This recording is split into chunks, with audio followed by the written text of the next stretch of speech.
Madam ते antibiotic आहे ना, ते फक्त बॅक्टेरियासाठी यूज करतात की व्हायरससाठी पण यूज करतात, म्हणजे सगळ्याच? अँटीबायोटिक नावातच आहे.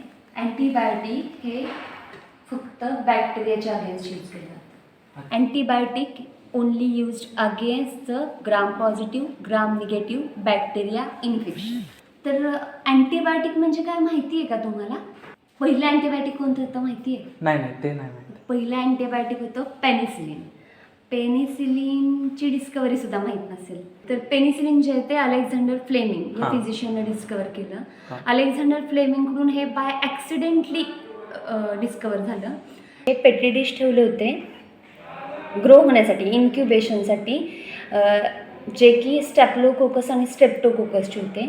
ते त्या पेट्री डिशमध्ये मोल्डची ग्रोथ झालेली आहे. मोल्ड म्हणजे एक टाईपचं फंगस आहे, एक टाईपची बुरशी आहे. तर ती फंगस जे होते त्याच्या बाजूने जे स्टॅप्लोकोकसचे बॅक्टेरिया कल्चर होतं ते ग्रो झालं नव्हतं, म्हणजेच त्याची डेड झाली होती. ओके, म्हणून ते पेट्री डिश फेकून देणार होते. पण त्यांच्या लक्षात आलं की त्या मोल्डच्या बाजूने ती बॅक्टेरियाची ग्रोथ झालेली नाही आहे, म्हणजेच ते मोल्ड त्या बॅक्टेरियाच्या अगेन्स्ट इफेक्टिव्ह आहे. त्याच्याकडं असं काहीतरी केमिकल सिक्रेशन आहे जे ते बॅक्टेरियाला किल करते. मग त्यांनी त्याच्यावर फर्दर स्टडी केला पण ते फेल गेले, त्यांना तितकंसं यश मिळालं नाही.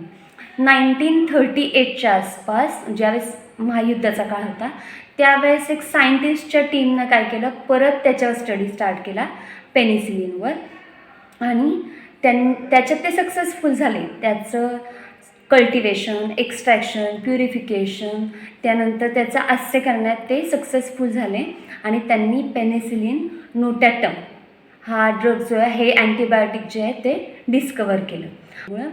हे जे अँटीबायोटिकची डिस्कवरी आहे अलेक्झांडर फ्लेमिंगनी ज्याचा बेसिक शोध लावला, ही जे मेडिकल फील्ड आहे औषध निर्माणशास्त्रामध्ये ही खूप मेजर स्टेप आहे, माइलस्टोन म्हणता येईल. सेकंड वर्ल्ड वॉर जे आहे म्हणजे दुसरं महायुद्ध, त्याच्यामध्ये या पेनिसिलिननं संजीवनीसारखं काम केलं. जे सैनिक इन्फेक्शन थ्रू पास होत होते त्यांच्यासाठी यानं संजीवनीसारखं काम केलं. त्यामुळे ओके, म्हणजे त्यांनी जर त्या पेट्री डिशकडे ग्रोथ झाली नाही असं लक्ष दिलं नसतं आणि फेकून जर दिले असते, फर्दर अँटीबायोटिक्सची डिस्कवरी थोडी लेट झाली असती.